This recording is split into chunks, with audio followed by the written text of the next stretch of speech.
The first global assessment of pollinators ever has found that extinction pressures on species that facilitate crop production are threatening the world's food supply, with hundreds of billions of dollars worth of food and agricultural production annually at stake.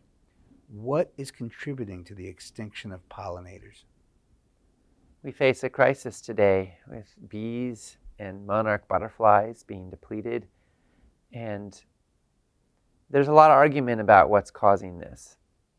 Some people think that it's neonicotinoids, which are a class of pesticides that is used in agriculture widely. It's been banned in the European Union. It may be banned in the United States soon, I hope. There's less of it being used now because many people are concerned. We don't know with certainty that this is the cause, but there's a lot of concern, and neonicotinoids are used extensively in genetically engineered agriculture as well. It also may be other classes of pesticides. It could be climate change. We know that bees and monarch butterflies are sensitive, small creatures, and they're vulnerable. Clearly they're vulnerable.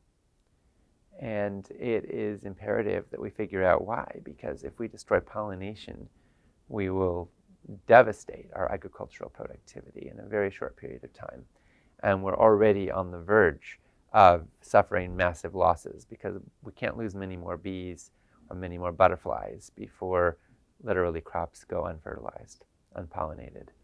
So we've got to do something about this. So research is important. And again, livestock production is so wasteful that it causes us to push the land harder, to use more pesticides, to try to feed a growing population. Well, guess what? If we ate less animal products, we could free up so much grain and soy and space and land that we could afford to focus more on sustainability for future generations than on maximal yield right here and now. And in the long run, we could bring back our pollinators. We could help save our ecosystems. We could help regenerate our soil. We could help sequester carbon out of the atmosphere. We could enhance biological diversity. We'd have the resources to do that if we ate less meat. Wild animals are being poached on a massive scale, with millions of individual animals of thousands of species worldwide killed or captured from their native habitats. Poaching poses a growing threat to elephants, rhinos, and other charismatic animals, as well as to smaller and more obscure creatures like certain lizards and monkeys. Why should we care about the poaching of wild animals, and why are they being poached? Wild animals give us something of our place in the world, I think. They awaken our sense of humanity, and so many kids feel this. They are inspired and dazzled by the elephants and the lions and all of the different wild creatures of the earth, and for good reason. These creatures carry profound spiritual, cultural significance to populations around the world, and they have profound dignity, and they have a right to live. They're beautiful, and as humans, I believe we have a responsibility to be worthy stewards of this earth. We have come into a place where we are managing ecosystems and resources, so let's do it wisely and intelligently and thoughtfully and with care and respect for all the creatures of the earth.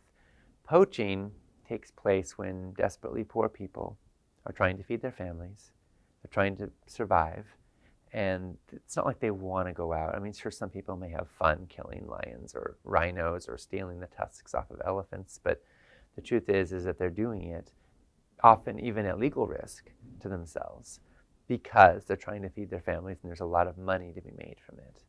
There's money to be made from it because some people think wrongly that these tusks or these horns or these body parts or these animals will confer some kind of magical healing power for them. And tragically, it's a lie, and it's being perpetrated in certain parts of the world at great cost to ecosystems, to animals, and to our world. So the other piece is that these animals are already in great distress because their ecosystems are so small, because we have taken over so much of the land for human uses. So when we become more sustainable, when we lower on the food chain, we free up more land to go back to wild habitat, and then we're not in such competition for scarce resources. And the animals have more room to roam, to graze, to forage, to live as nature intended. But poaching is a serious concern, and sometimes it's also for game meat. So if you're ever traveling and you're in a place where they're serving game meat of different kinds, ask some questions before you eat it, because otherwise you might be fueling the destruction of an endangered species. While land degradation has occurred throughout history, the pace has accelerated, reaching 30 to 35 times the historical rate, according to the United Nations. More than 75% of Earth's land area is already degraded, according to the European Commission's World Atlas of Desertification, and more than 90% could become degraded by 2050. How does eating animal products contribute to desertification?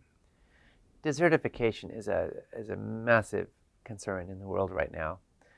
And it's happening because we're chopping down forests to create grazing land for cattle or cropland.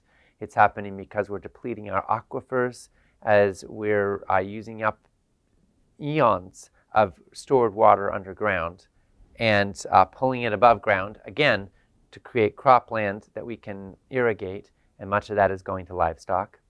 And it's also happening because of climate change, which is causing droughts in certain places as well as floods in others, destabilizing the natural water systems.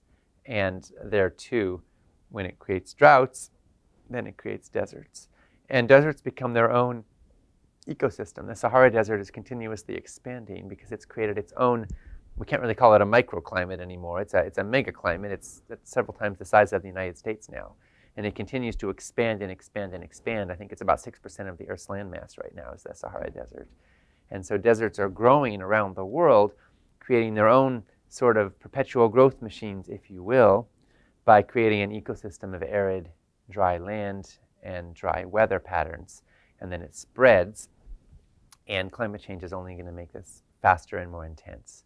So how does animal product consumption touch into this? Well, when we're chopping down forests to create grazing land for cattle or cropland, when we are consuming meat that is fueling climate change, then we are driving it directly. So if you eat less animal products, you're contributing to less desertification on planet Earth, which is a good thing. Soil that is able to generate viable crops is rapidly on the decline, according to senior UN official Helena Semedo. Half of the topsoil on the planet has been lost in the last 150 years, and it can take decades, if not centuries, to regenerate. Numbers suggest only 60 years of viable topsoil left at the current rate of degradation and increased usage. Half of the topsoil on the planet has been lost in the last 150 years alone. How does eating animal products contribute to the loss of topsoil? Topsoil erosion is probably the biggest problem on the Earth that nobody's really talking about. Farmers today have 60 harvests left.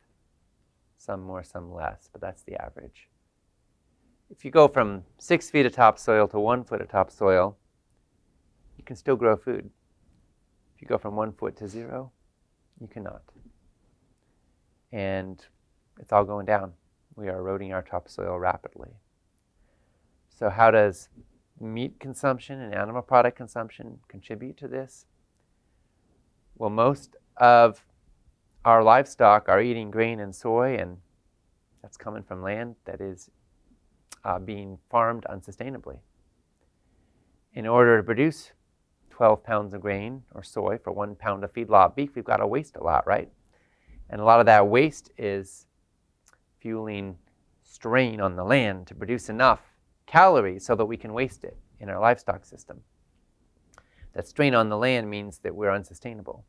It means that we're pummeling it with pesticides and fertilizers and fungicides and poisons that are killing the land, that are making it more susceptible to rainwater runoff, that are depleting it, instead of replenishing with compost and even human waste. And we are pummeling it with fertilizers that increase the yield short term, but they destroy the soil.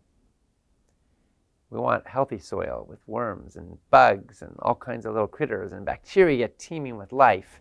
That creates an organism that is resilient, so that when it rains, the soil holds the water instead of running away with the water.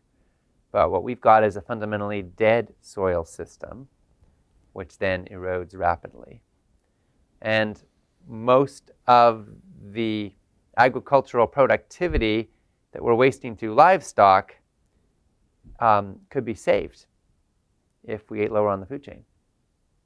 That in turn could make it so much easier for farmers to go lighter on their fields and to focus on sustainability for future generations, and we have abundant crops left over. Lots and lots of food for humanity.